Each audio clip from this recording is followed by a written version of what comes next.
नमस्कार। छत्तीस के इंटरटेनमेंट टीवी में आपका स्वागत है। फिर से एक बार अपनी बात में हम आपके सामने हाजिर हैं। हमारे साथ हैं उन्नत कृषक और अपने नाम के अनुरूप मंजीत सिंह सलूजा। नाम के अनुरूप इसलिए कह रहा हूं क्योंकि पेड़ पौधों का मन जीतकर ये मनचाहा ऐसे प्रोडक्ट लेते हैं जो लोगों का मन जीत लेते हैं। तो आइए इनसे जानते हैं इनका आज तक का सफर।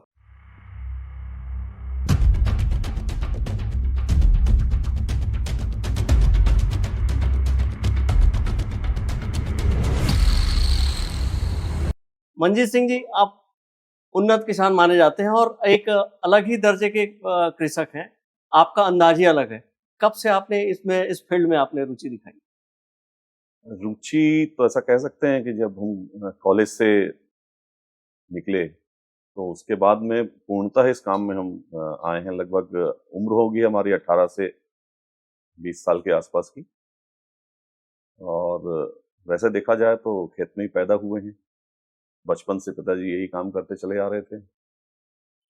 स्कूल जाना या बचपन में ही हमको खेत में काम करने वाली दाइयों ने हमको अपनी गोद में बैठा के खिला के और पाला पोसा है। खेत की मिट्टी में लौटना, खेत की मिट्टी में काम करना, खेत की मिट्टी में उनके साथ में खाना पीना, उनकी भाषा को अपनाना, यहीं से सफर शुरू हुआ है। और फिर ये बढ़ता ही चला गया और आज हम इस मुकाम पर पहुंच गए हैं। राजनांदगांव ही क्या, राजनांदगांव के आसपास क्षेत्र में सलूजा कृषि फार्म, खासकर जो आपके पिताजी वो काफी मशहूर हैं। जरा उनके बारे में पहले बताएं। बेसिकली हमारा परिवार सन 1923 में पाकिस्तान से माइग्रेट होके, पूर्णतः माइग्रेट नहीं कहूंगा उसको, सेमी माइग्रेट होके इधर आया और उन्होंने महाराष्ट्र में अपनी कर्मभूमि बनाई। और कार्य था उनका जंगल का, लकड़ी का और बीड़ी पत्ते का। पिताजी लोग 4 भाई थे और चारों भाइयों में से एक भाई को लाके उन्होंने पहले खामगांव महाराष्ट्र में सेट किया। जब यहाँ काम करते थे तब यहाँ आ जाते थे, बाकी समय में वो वापिस अपने पैतृक गांव में पंजाब में चले जाते थे, पाकिस्तान में। उसके बाद में दूसरे भाई को उन्होंने अकोला में सेट किया। एक भाई के कोई इश्यू नहीं थे और एक भाई की बचपन में ही डेथ हो गई थी। बचे जब वो स्वयं, मतलब हमारे दादाजी ने ये काम किया, बचे जब वो स्वयं तो उन्होंने अपने आप को वर्षा में सेट किया। वर्षा में आने के बाद में जब हम लोग पैदा भी नहीं हुए थे, उससे पहले हमारे बड़े भैया, जो उनका जन्म जिनका पाकिस्तान में ही हुआ था सन 1946 में, उनकी और हमारी 2 दीदी, हमारे चाचा जी की लड़की और हमारी मेरी बहन, रियल सिस्टर मेरी, इन सब की पढ़ाई में एक महाराष्ट्रियन भाषा का की रुकावट आनी शुरू हुई। तो हम पहली बार राजनांदगांव में उन्होंने शिफ्ट किया। राजनांदगांव में आने का कारण भी यह था कि राजनांदगांव बीड़ी पत्ते का किसी समय में बहुत बड़ा हब हुआ करता था और रेलवे ट्रैक और नेशनल हाईवे के ऊपर होने के कारण से यहाँ से परिवहन की सुविधा उनको मिली और वो यहाँ आए। यहाँ सबसे पहले एक बहुत नामी गिरामी फैमिली थी, कीका भाई मुल्ला अब्दुल्ला हुसैन, उनके घर में किराए से रहे और फिर धीरे धीरे यहाँ से बिजनेस करते हुए वो इस कंडीशन में आ गए। खेती पंजाब में भी थी, माइग्रेशन से पहले वहां जाते आते रहते थे, लेकिन 23 में पूर्णतः वहां से लगभग ये निकल आए थे। सिर्फ दादी जी और उनके साथ में कुछ लोग वहां रह गए थे। एक जो हमारे दादाजी के जो एक भाई थे जिनको इश्यू नहीं हुआ था, वो उनके साथ में वहां रहे और आना जाना चलता रहा। 1947 में बंटवारे के बाद में परिवार पूर्णतः यहाँ आ गया, पर हमारी दादी जी हमको नहीं मिल पाई और वो वहीं छूट गई। परिवार वहाँ, दादी जी वहाँ छूट गई, घर परिवार वहाँ छूट गया और हमारे पिताजी पूरी तरह से, हमारे पिताजी और चाचा जी जो थे वो राजनांदगांव के वासी हो गए और उस समय से लेके उन्होंने फॉरेस्ट्री का काम करना शुरू किया। चूंकि खेती उनके तन तन में बसा हुआ था, डेयरी उनके तन तन में बसा हुआ था, तो जहां हम अभी बैठे हैं, जो कि मेरी जन्मभूमि भी है, यहाँ उन्होंने किराए से खेती लेकर करना शुरू की। ये यहाँ के प्रतिष्ठित जमींदार बनेचंद जी कोटड़िया की जमीन थी और उस पे वो लगातार कई सालों तक किराए पे करते रहे।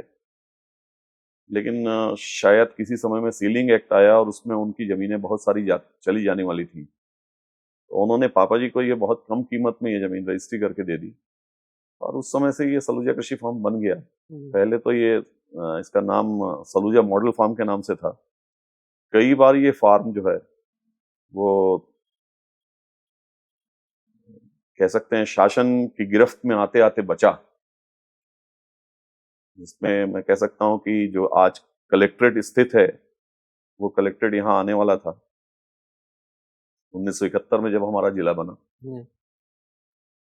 तो एक एप्लीकेशन मात्र से उस समय के नए कलेक्टर, उन्होंने पापा जी से कहा कि भाई इतनी अच्छी जगह जहां इतनी अच्छी आप खेती कर रहे हैं, इतनी अच्छी जगह को बर्बाद नहीं करना चाहिए, आप एक एप्लीकेशन लिख के मुझे दीजिए। उनका एक एप्लीकेशन हुआ, भोपाल से एक टीम आई और उन्होंने देखा कि उस समय गेहूं की लहलाती हुई फसल थी, तो उन्होंने इस प्रोजेक्ट को यहाँ से रिजेक्ट करके वर्तमान कलेक्ट्रेट जहाँ पे है वहाँ शिफ्ट किया।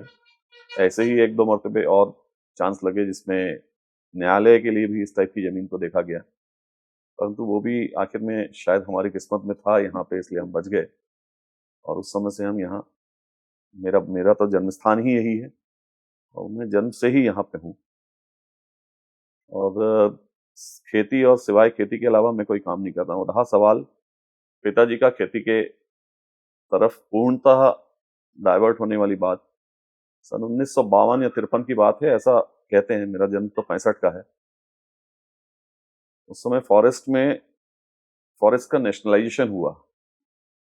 नेशनलाइजेशन में कुछ इस टाइप की बात हुई कि जब पेड़ों को काटने के लिए पेड़ों का नीलाम होता था तो पेड़ों के ऊपर में हैमरिंग लगती थी, जिसको नीलाम किया जाता था उस पेड़ के लिए पर्टिकुलर उस पार्टी का हैमर लगा दिया जाता था।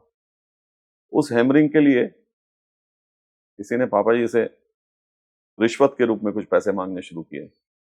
उन्होंने त्वरित उसी समय वो अपना टेंडर वापस किया और ईमानदारी को अपनाते हुए ना तो उसको रिश्वत दी और ना ही वो काम फिर से किया और पूर्णतः एग्रीकल्चर सेक्टर में वो आ गए।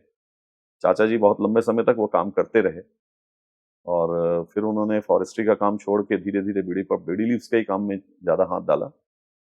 मुझे जहां तक जानकारी है कि एक समय की बात है जब रेलवे का विस्तार हो रहा था, तो ऐसा कहते हैं कि लगभग रेलवे के जितने स्लीपर्स हैं उसका पूरे ऑल ओवर इंडिया में जितने स्लीपर्स, जो उस समय लकड़ी के स्लीपर्स बनते थे, उसका लगभग 60% मेहताब सिंह ज्वाला सिंह एंड सन्स, जो हमारे पिताजी और चाचा जी की फर्म थी, उसने गवर्नमेंट ऑफ इंडिया को सप्लाई किया था।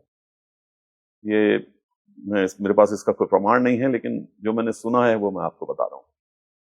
फिर वो धीरे धीरे खेती में आते चले गए। एक समय आया 52 से लेकर 60 तक, 62 तक की बात हुई, 63 की बात हुई। उस समय गवर्नमेंट, सेंट्रल गवर्नमेंट और स्टेट गवर्नमेंट क्रॉप कंपटीशन का एक प्रोग्राम करती थी। तो क्रॉप कंपटीशन में दुर्ग, उस समय यह दुर्ग जिला हुआ करता था। दुर्ग जिले के कलेक्टर ने पापा जी के ऊपर में काफी दबाव डाला कि भैया आपकी धान की खेती बहुत अच्छी है, आप इसमें आप प्रतिभागी बनिए। पापा जी ने उसमें हिस्सा लिया और 63 में पूरे मध्य प्रदेश में पहला स्थान और 64 में पूरे भारतवर्ष में दूसरा स्थान उनको मिला। और उस समय की वो वैरायटी जो बताते हैं, धान की एक वैरायटी हुआ करती थी जया, उस वैरायटी पे उन्होंने उस वक्त 28 क्विंटल प्रति एकड़ का उत्पादन लिया था, जो कि आज भी लगभग हम उसके आसपास। तो ये सफर आगे बढ़ता चला गया और ट्रेडिशनल खेती से वो कुछ पाकिस्तान के साइड से सीड्स ला के रखे हुए थे, उन्होंने वो चीजों को बचा के रखा। वो चीजें मुझे विरासत में मिली जो आज तक मेरे पास में कंटिन्यू हैं। एक जमाना आया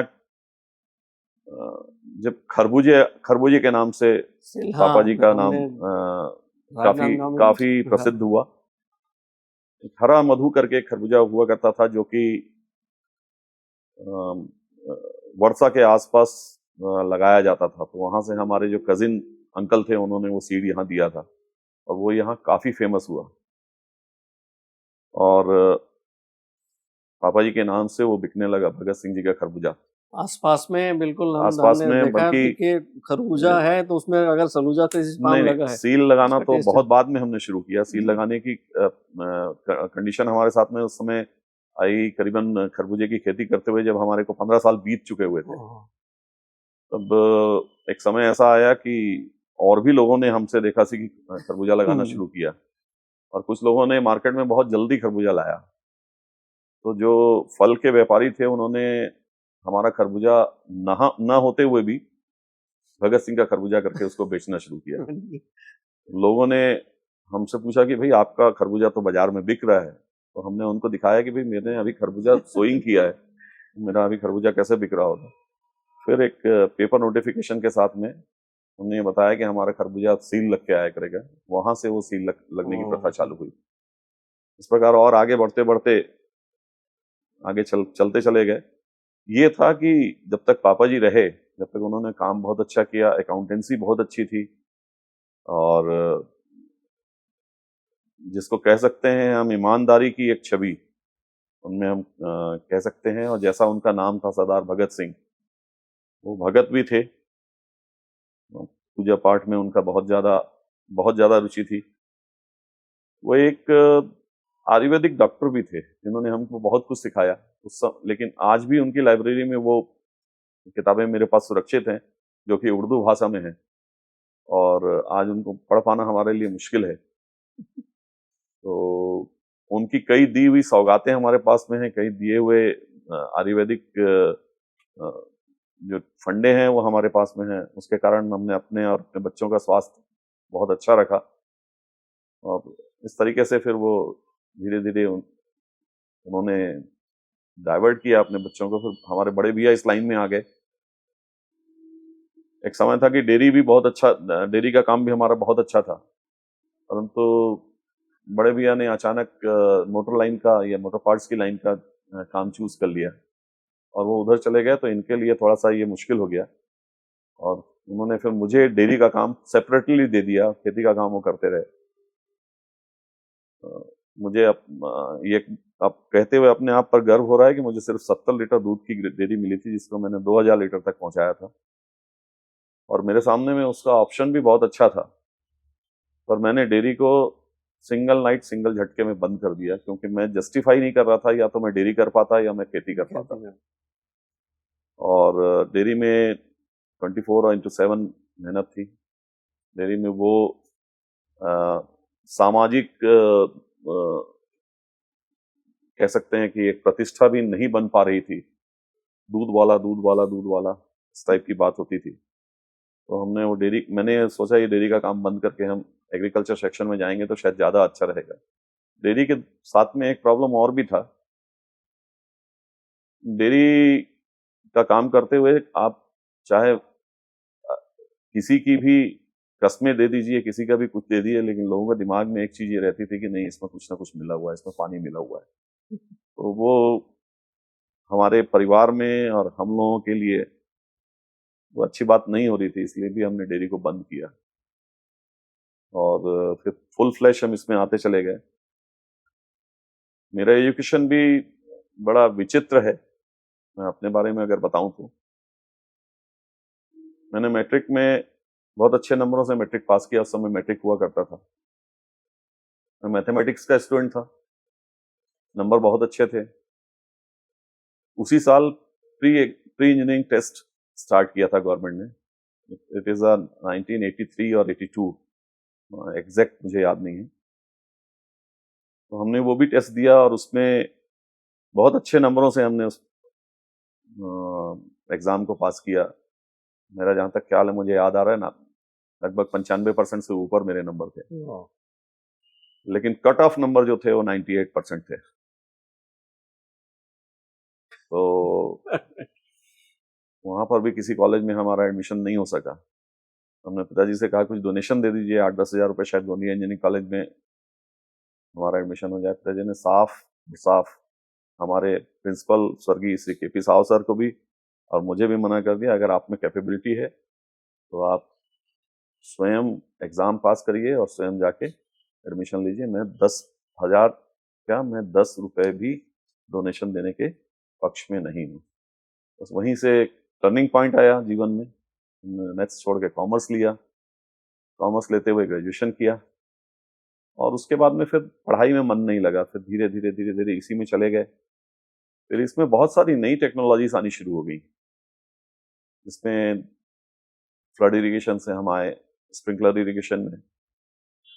स्प्रिंकलर इरिगेशन तक तो बहुत सही था, लेकिन जैसे ही ड्रिप इरिगेशन आया सन 1992 में, हमने पापा जी से जिद की कि भाई हमें ड्रिप इरिगेशन में जाना चाहिए, हमें नई टेक्नोलॉजी को अडॉप्ट करना चाहिए।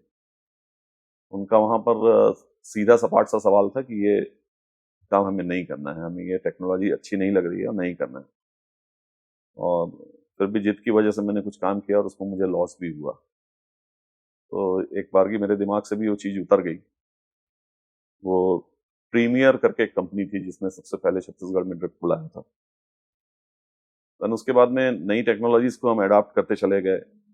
हमारे पास में इम्पोर्टेड ट्रैक्टर हुआ करता था उस समय, उर्सस करके एक पोलैंड की कंपनी थी, जिसकी कीमत जब उन्होंने खरीदा था सन 1969 में मात्र 18,000 रुपए में इम्पोर्ट होके आया था। तो इस प्रकार से सफर चलता रहा। कुछ खट्टी मीठी यादें पापा जी के साथ में रही हैं, और कुछ जगह पे अपोज भी करना पड़ा उनको, कुछ जगह पे उनसे मिलके भी चलना पड़ा। लेकिन जो उन्होंने संस्कार दिए हैं, शायद मैं कह सकता हूँ कि वैसे संस्कार आज के पिता नहीं दे पाएंगे, मैं भी अपने पुत्र को नहीं दे पाऊंगा, जहाँ तक मैं सोचता हूँ। मंजीत भाई, आप उत्कृष्ट, मतलब जो टेक्नोलॉजी है उसका लगातार उपयोग करने में माहिर हैं, और इसमें नए नए जो प्रोडक्ट हैं टेक्नोलॉजी के सहयोग लेते हुए आपने दिया है। तो टेक्नोलॉजी के प्रति आपकी जो रुचि है और उसका उपयोग किसानी में करते हैं, उसके बारे में बताएं। देखिए, ये सफर भी बहुत दिलचस्प है मेरे साथ में। मैं शुक्र अदा करता हूँ धन धन गुरु ग्रंथ साहिब जी का, जिनका जिनका कह सकते हैं जिनका आशीर्वाद लगातार मेरे ऊपर बना रहा। मैंने जब भी टेक्नोलॉजी अडॉप्ट करने की कोशिश की, मुझे उन्होंने सफलता दी। दूसरी बात तो मैं ये कहूँगा कि मेरे गुरुओं का मेरे ऊपर में बहुत, मेरे कर्म गुरु मिस्टर विमल चावड़ा, जिन्होंने मुझ में शायद कोई प्रतिभा देखी होगी, जो इस समय में छत्तीसगढ़ के प्रतिष्ठित बहुत ज़्यादा माने हुए कृषक हैं। कृषक तो अब नहीं रहे वो, मैं उनको कहूँगा कि एक सीड कंपनी के ओनर हैं। उन्होंने मुझे काफ़ी आगे बढ़ाया। फिर मेरा कुछ दोस्तों के साथ में मेरे दोस्त बहुत कम थे, मेरा फ्रेंड सर्कल बहुत कम था, लेकिन जो भी थे बहुत अच्छे थे। उन्होंने लगातार मुझे अप्रिशिएट किया, और जिसमें मैं खास करके आपका नाम लेना चाहूँगा, खास करके मैं नितिन टांक का नाम लेना चाहूँगा। और उसमें फिर मेरे कुछ ऐसे अग्रज भाई जो हैं, जैसे अशोक चौधरी हैं, उनके उनके फादर हैं, जैसे डॉक्टर पुखराज वाफना, पद्मश्री डॉक्टर पुखराज वाफना, उनका लगातार मेरे सिर के ऊपर में आशीर्वाद बना रहा, पापा जी के रहते भी और पापा जी के बाद भी।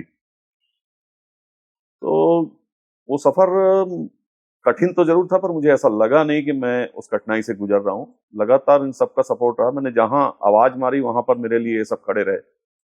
मेरे गुरुओं का भी इसमें बहुत बड़ा हाथ है। मैं यहाँ पर प्रोफेसर खन्ना साहब को याद करूंगा, प्रोफेसर बीके तिवारी साहब को याद करूंगा, जिन्होंने लगातार प्रोत्साहित किया काम करने के लिए।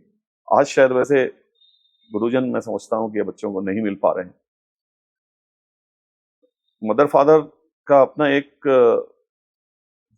अलग रोल होता है, उनका रोल उन्होंने बखूबी निभाया।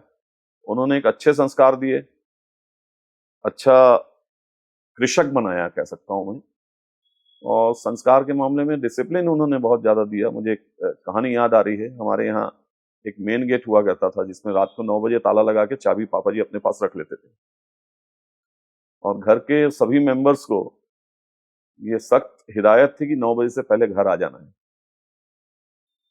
और अगर आपको 9 बजे के बाद 9 बजे के बाद भी आपको अगर कहीं बाहर रहना है, तो आप मुझे जानकारी उसकी होनी चाहिए। मैं 9 बजे घर पहुंच तो जाता, लेकिन रास्ते में साइकिल पंचर हो गई थी। मुझे आते आते 9:30 बज गए। अंधेरा था। मैंने नाइट वॉचमैन को बोला फिर बाबूजी से चाबी ला के दरवाजा खोल दो। वो गया उनके पास, तो उन्होंने बोला उसको बोला वही बाहर सो जाएगा, मैं दरवाजा नहीं खोलूंगा। बाहर में एक छोटा सा पुल बना हुआ था, मैं उसमें लेटा और कब मेरी आंख लगी मुझे मालूम नहीं। लेकिन जब मैं सुबह उठा तो गेट के दूसरी तरफ एक कुर्सी पड़ी हुई थी। मैंने फिर अपने नाइट वॉचमैन से पूछा भी कुर्सी कैसे? बोले बाबूजी रात भर यहाँ बैठ के आपकी रक्षा करते रहे। तो इस तरीके से उन्होंने बच्चों को डिसिप्लिन दिया। मुझे आज भी याद नहीं आता कि हमारे यहाँ कभी भी, अब हो सकता है शायद बड़े भैया लोगों के यहाँ ऐसा होता हो, लेकिन मेरे यहाँ और मेरे पड़ोस में मेरी दीदी जो कि जिया जी की डेथ के बाद से मेरे पास में है, उनके यहाँ कभी भी 8 बजे के बाद में चौके में कोई लेडीज घुसी हो। हमारा खाना 7 बजे तक निपट जाता है, ये भी डिसिप्लिन उनके द्वारा दिया गया। उनके द्वारा ये भी कहा गया कि अगर किसी एक टाइम का खाना परिवार के सदस्य एक साथ बैठ के नहीं खाते हैं तो खाना कोई भी नहीं खाएगा। तो ये भी डिसिप्लिन उनके द्वारा था। और कुछ अच्छी बातें, सुबह जल्दी उठा देना और अपने काम के प्रति जागरूकता रखनी, ये सब चीजें उन्होंने सिखाई हैं। मुझे एक बहुत अच्छी चीज और भी याद आती है। डिसिप्लिन के नाम से मैं कहूंगा कि शायद इनके जितना, मेरे पिताजी जितना डिसिप्लिन देने वाला व्यक्ति शायद ही होगा। एक बार कुछ लेबर रात को लगभग 9 बजे के आसपास धान की ट्रॉली लोड कर रहे थे, जिससे सुबह मुझे गंज लेके जाना था और मुझे लेट हो रहा था। मैं उनको थोड़ा तीखी आवाज में बोल दिया, यार मैं रात को 11 बजे तक अगर सोऊंगा तो सुबह 4 बजे गंज कैसे पहुंचूंगा? ट्रैक्टर उस समय मैं चलाता था। तो कहीं से पीछे से उन्होंने सुन लिया, उन्होंने बोला ठीक है।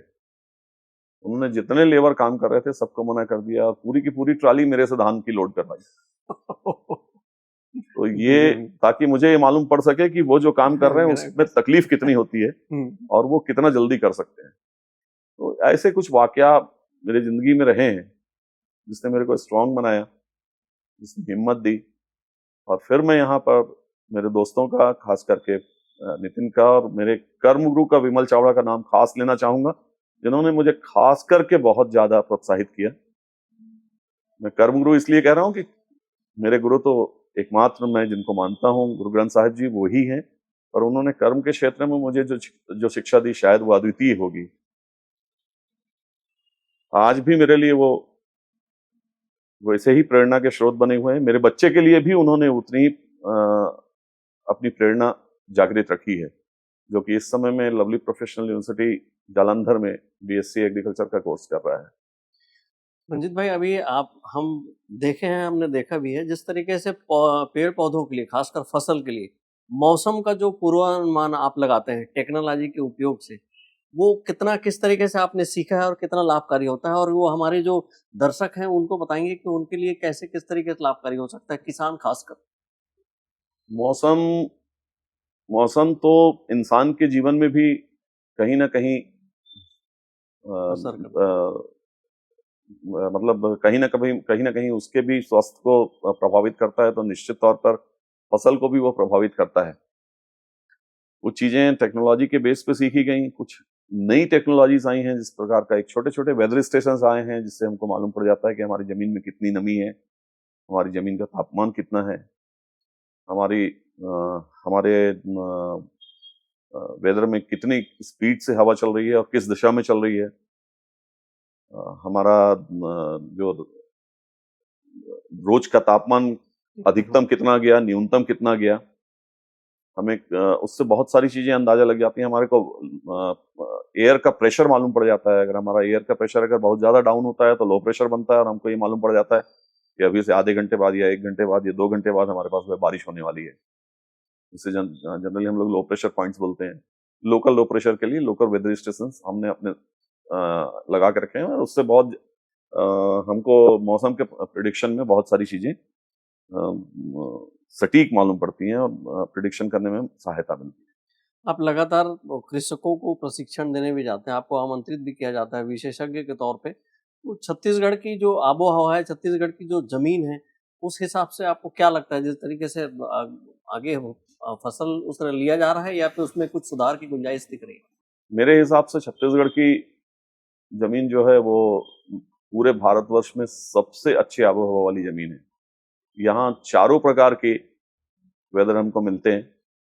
हमको कोस्टल एरिया का वेदर भी मिलेगा जो जगदलपुर से लगा हुआ एरिया है, जहाँ तापमान, रात का तापमान कम होता है, जहाँ थोड़ी सी उमस होती है, जहाँ दिन में भी तापमान बहुत ज्यादा नहीं बढ़ता है। उसी प्रकार से हमारे पास में एक मैदानी एरिया है, जहाँ पर गर्मी के दिनों में तापमान बहुत ज्यादा बढ़ जाता है पर ठंड कम रहती है। इसी प्रकार से हमारे पास में कुछ पहाड़ का एरिया है, अंबिकापुर साइड का या मेनपाट साइड का, जहाँ शायद शिमला जिसको कह सकते हैं हम, जहाँ वेदर बहुत ज्यादा डाउन हो जाता है, 2-3 डिग्री तक पाला पड़ने की स्थिति तक भी वेदर चला जाता है, बर्फ भी गिरने लगती है, बर्फ भी जम जाती है। तो मेरे हिसाब से अगर खेती के हिसाब से देखा जाए तो छत्तीसगढ़ की भूमि जो है या छत्तीसगढ़ का भौगोलिक जो वातावरण है वो बहुत अच्छा है, और इसीलिए छत्तीसगढ़ इस समय मिनी इजराइल के रूप में जाना जा रहा है। छत्तीसगढ़ की जो खेती हो रही है उसकी टेक्नोलॉजी इजराइल से लगभग मिलती जुलती है कुछ। बाकी अगर पूरा देश इजराइल से 50 साल पीछे होगा तो छत्तीसगढ़ मात्र 10-15 साल पीछे है। तो जिस तरीके से आपने अनुभव लिया है और फिर जितनी वैरायटी फसल का आप लेते हैं, मुझे नहीं लगता कि बहुत रेयर, जो बहुत कम लोग हैं छत्तीसगढ़ वो लेते होंगे। तो आपको लगता नहीं कि आपकी जिस ये अनुभव का लाभ लोगों को और मिलना चाहिए, या इसमें कुछ कमी लग रही है? अनुभव तो काम करते करते मिलता है। मेरे अनुभव को अगर कोई समझ के अगर उसको आत्मसात करे तो हो सकता है शायद उसको उतना फायदा ना हो जितना फायदा मुझे हो रहा है, क्योंकि उसका क्लाइमेटिकल कंडीशन, उसका लेबर लेबर का कंडीशन, उसकी जमीन की कंडीशन, उसका कार्य करने का तरीका और उसकी सोच, ये बहुत मायने रखती है।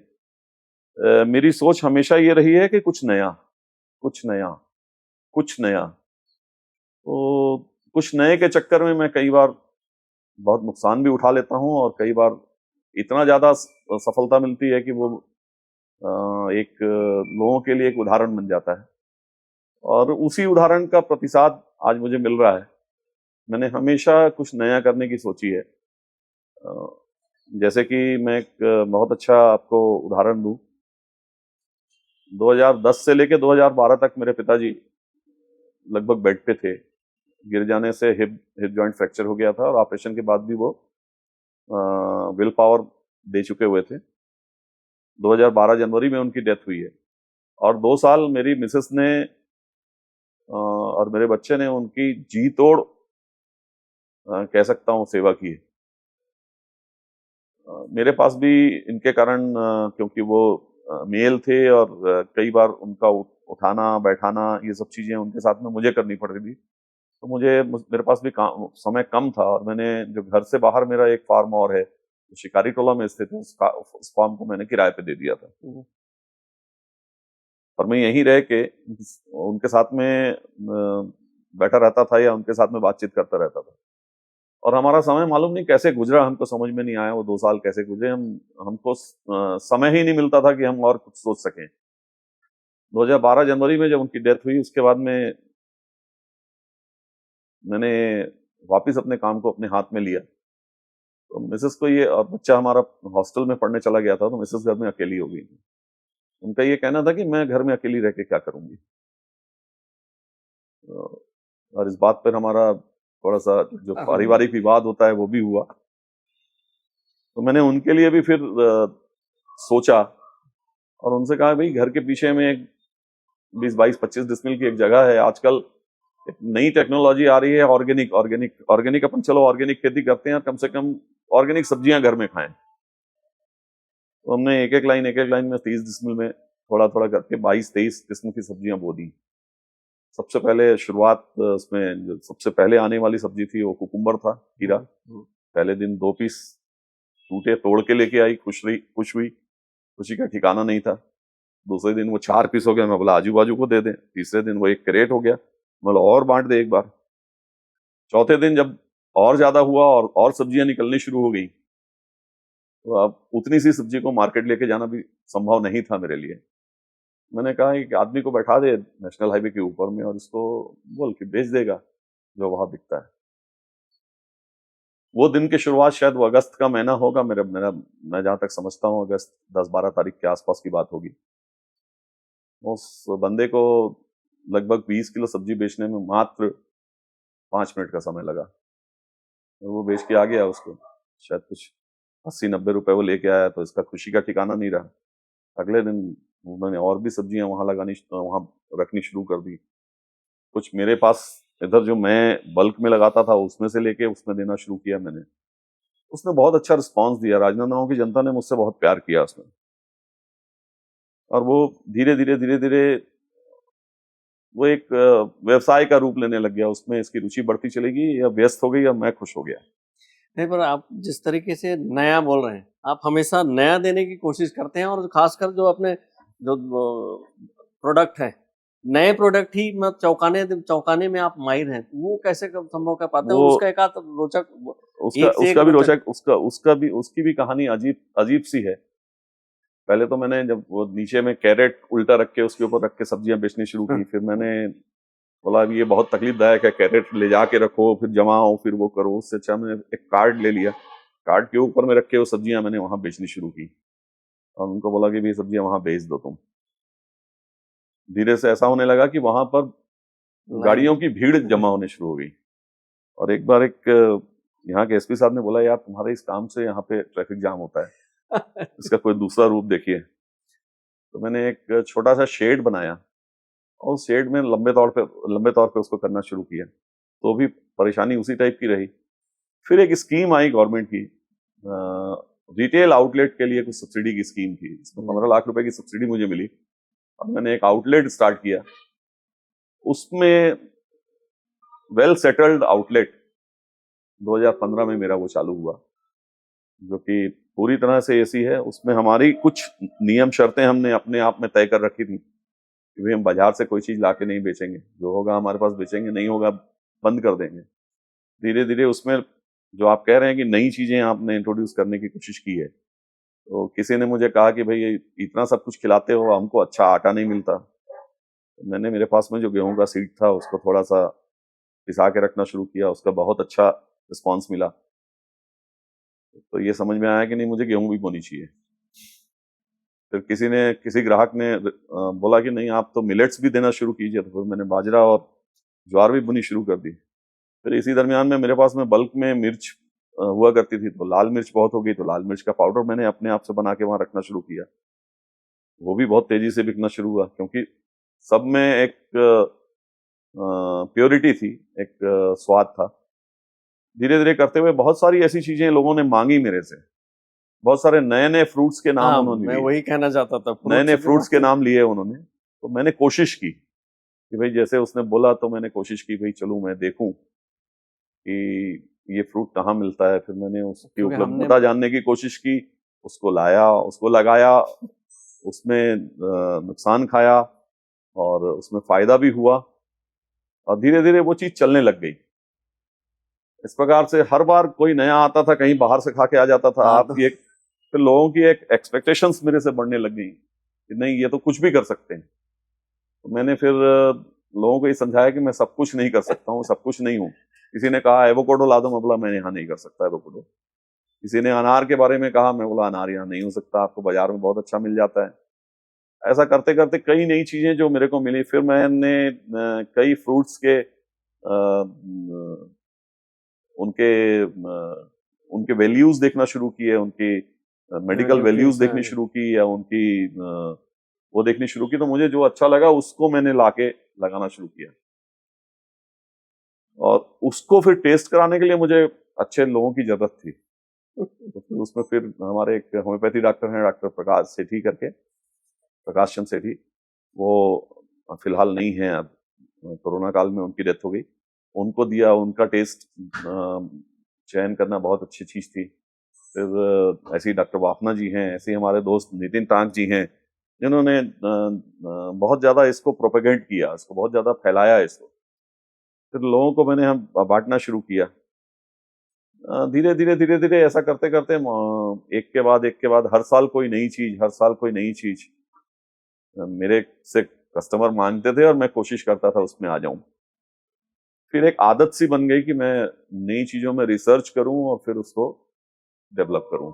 नहीं, जिस तरीके से आपका आउटलेट लगा हुआ, आउटलेट के पीछे ही पूरा आपका फार्म हाउस है और इतनी खूबसूरत फार्म हाउस है, तो जो आते हैं ग्राहक आते हैं वो आपको डिमांड नहीं करते कि हमको देखने के लिए अलाउ किया जाए, जिस तरीके से फ्रूट लगा हुआ है ये तो शानदार। और उसके बारे में कुछ सोचा है आपने? नहीं, लोगों की इच्छा तो बहुत होती है और मैंने इसलिए अलाउड नहीं किया क्योंकि उससे कहीं ना कहीं मुझे नुकसान होता था। उनके साथ में कई बच्चे आते थे और वो बच्चे फिर कहीं किसी जगह पे कच्चे फ्रूट को उन्होंने तोड़ दिया, किसी जगह पे उन्होंने छेड़खानी करनी शुरू कर दी, तो फिर मैंने उनको विदाउट परमिशन अंदर आने के लिए मना कर दिया और वो फार्म के अंदर में नहीं आया फिर कभी।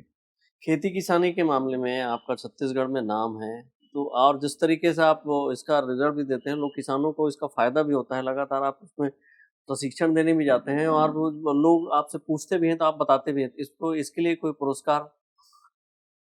इसके लिए छत्तीसगढ़ गवर्नमेंट से तो मुझे अभी तक कुछ किसी प्रकार का कोई पुरस्कार नहीं मिला है। हाँ, मुझे रिकग्नाइज्ड किया गया है नेशनल गवर्नमेंट की तरफ से और महिंद्रा एंड महिंद्रा ने मुझे काफी आगे बढ़ाया। महिंद्रा एंड महिंद्रा का एक पुरस्कार हर साल दिया जाता है जिसमें कृषक सम्राट का पुरस्कार मेरे को मिला है। इसी प्रकार से जो कि वो पुरस्कार भी मुझे मिर्च जैसी फसल पे अधिकतम उत्पादन के लिए मिला है, भारतवर्ष में अधिकतम उत्पादन के लिए।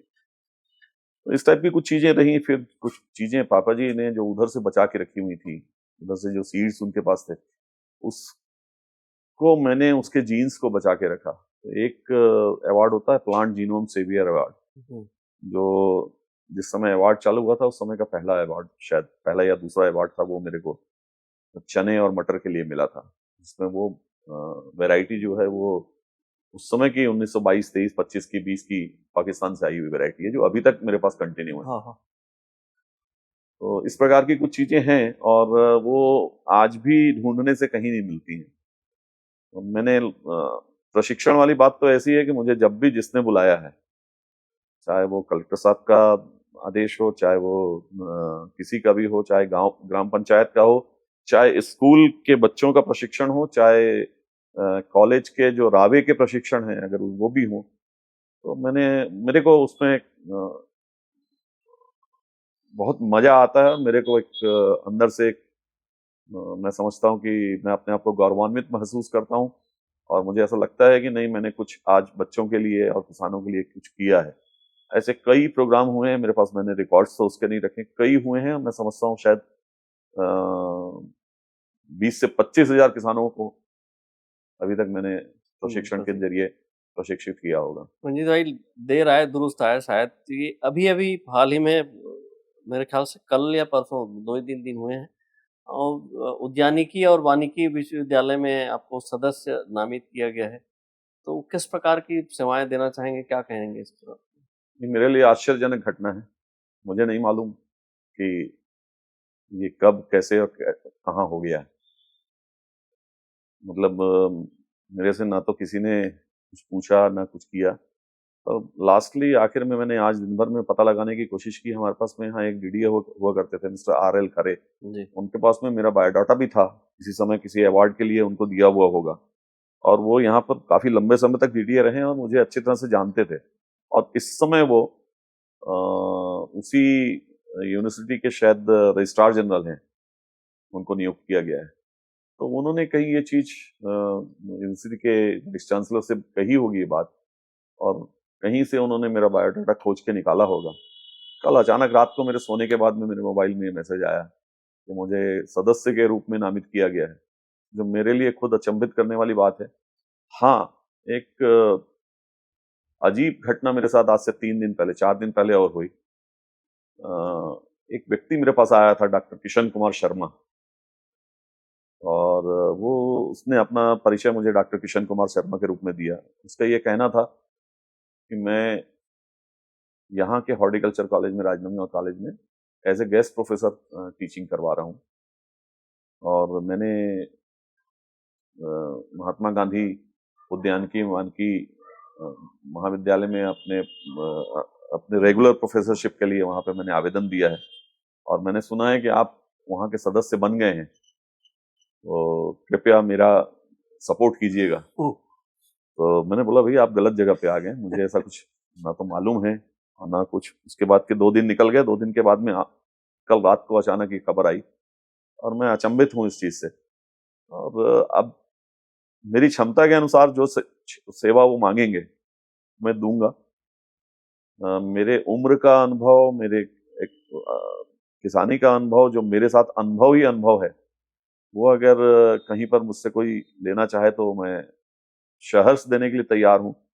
हाँ, मैं एग्रीकल्चर में मैंने कोई पढ़ाई नहीं की है, जो कुछ भी है वो सिर्फ अनुभव है।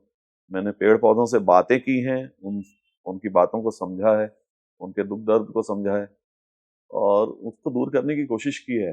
और इस दरमियान में मैंने कुछ अच्छे हाथ अपने नीचे बनाए हैं। मेरे कुछ कह सकते, मैं उनको नौकर भी नहीं कहूंगा या मैं उनको अपने एम्प्लॉय भी नहीं कहूंगा, मैं उनको अपना ही मानता हूँ। उन लोगों ने मेरे को बहुत सपोर्ट किया है। उन लोगों ने जो लगभग 20-20 साल से 25-25 साल से मेरे साथ लगे हुए हैं, जिनको सिर्फ एक इशारा मात्र करने पे वो मेरी बात समझ जाते हैं और वो काम कर आपने जाते अभी हैं। कहा कि पेड़ पौधों के दर्द को आपने महसूस किया है तो समझ सकते हैं। तो हमारे दर्शकों को बताएंगे कि वो कैसे किस तरीके से समझा जा सकता है एक या ये ऐसे कोई रोचक कोई ऐसा घटना के बारे में बताएंगे। ऐसी कोई रोचक घटना नहीं, ऐसी रोचक घटनाएं रोज होती हैं। जी, आप अगर स्वयं पेड़ पौधों के पास रोज जाएंगे तो आपको समझ में आएगा कि पेड़ पौधा भी आपसे बात कर रहा है। पहले आपको उसके पास जाना पड़ेगा और ये नहीं कि आज चले गए और कल नहीं गए, उसके पास रोज जाना पड़ेगा, तो एक एक पौधे तक जाना पड़ेगा। मेरे पिताजी ने 2-3 चीजें मुझे बहुत अच्छी सिखाई हैं। मैं आपके साथ उसको जरूर साझा करूंगा। उनका ये कहना था, आपका एक एक पौधा आपके पुत्र के समान है। अगर उसको कोई तकलीफ होती है तो जो आपके मन में जो व्यथा होती है, वैसे ही आपके पौधे को होने वाली तकलीफ से आपके मन में व्यथा होनी चाहिए, तो आप पौधों को समझ पाएंगे। एक चीज। दूसरी चीज, उन्होंने एक बहुत बड़ी चीज जो मैं लगभग हर मंच से कहता हूं, आज फिर कहना चाहूंगा, शोषण करना हत्या है और शोषित होना आत्महत्या है। तो ये उनका एक बहुत बड़ा सबक है मेरे लिए। मैंने कभी अपने अंदर काम करने वालों को कभी महसूस नहीं होने दिया कि मैंने उनका शोषण किया है, और कभी उनसे मैं या किसी और से मैं शोषित हुआ हूं। चाहे वो मेरे दुकान के ग्राहक हों, चाहे वो मेरे लेबर हों, चाहे वो मेरे दोस्त हों, चाहे वो मेरे वेलविशर हों, न तो मैंने किसी को शोषित करने की कोशिश की है, ना ही मैं शोषित हुआ हूँ। मंजीत भाई आप खेती किसानी में इतने अनुभवी हैं और पूरा अनुभवी की खान है बोला जाए तो ये अतिशयोक्ति नहीं होगी। हमारे किसानों को जो पेड़ पौधों से प्यार करने वाले हैं उनको क्या संदेश देना चाहिए? किसानों के लिए मैं फिर वही चीज बोलूंगा कि आप जितना संभाल सकते हैं उतना ही काम कीजिए। आप बहुत लंबा चौड़ा काम करके अपना नुकसान करते हैं। आप में जितनी शक्ति है, जितना आप संभाल सकते हैं, जितने आपके पास ताकत है, उतना ही काम कीजिए। उसको अगर मैं दूसरे शब्दों में कहूं तो थोड़ा और बहुत अच्छा कीजिए।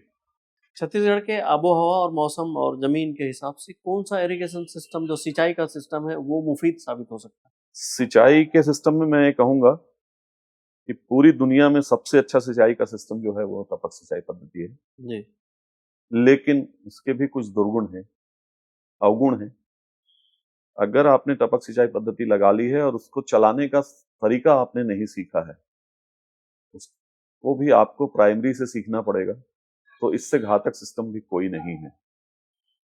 जो कि मैं जिसका अनुभव मैं बता सकता हूँ, जब मैंने प्रीमियर का ड्रिप इरिगेशन लगाया था तो उन्होंने कुछ नहीं बताया था इसको कितनी देर चलाना है, कितनी देर बंद करना है, क्या करना है और कैसे चलाया जाता है, कैसे खाद दिया जाता है। तो हम जाते थे, बटन अपनी मर्जी से चालू कर देते थे, थोड़ा घूम के आते थे, बटन बंद कर देते थे।